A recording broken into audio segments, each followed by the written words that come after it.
The heart of crafting is hurting. Joann Fabric and Craft Stores, a beloved haven for creative minds, is closing hundreds of stores.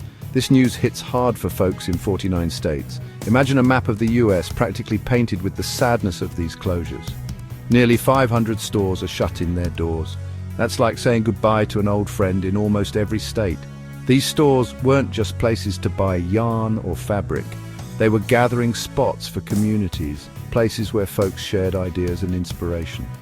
This news feels like a gut punch, especially for the loyal employees.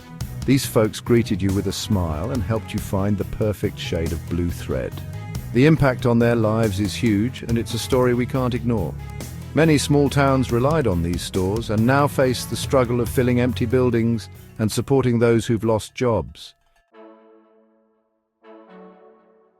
While the pain of these closures is widespread, it doesn't hit every place the same way. Think of it like a quilt, with some patches more worn than others. Florida and California are losing the most stores, but the impact in a state like New Hampshire cuts deeper. New Hampshire's losing 7 stores.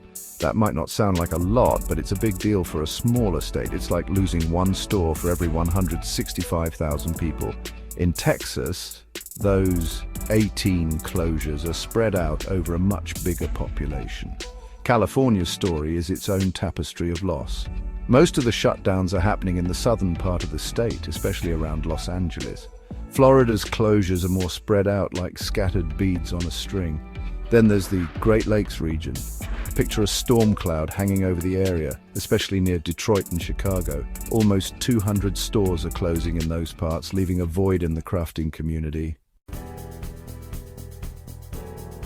So why is this happening? Why is Joann Fabric closing so many stores? The company says it's about looking at which stores are doing well and which ones aren't. It's like checking under the hood of a car to see what needs fixing, but there's more to the story. Joann Fabric filed for bankruptcy not once, but twice in less than a year. That's a big red flag, like a warning light flashing on the dashboard.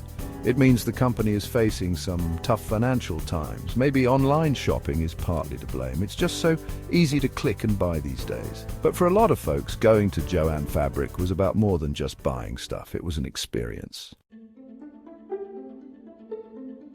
The future of Joann Fabric is uncertain, like a piece of fabric waiting to be sewn into something new.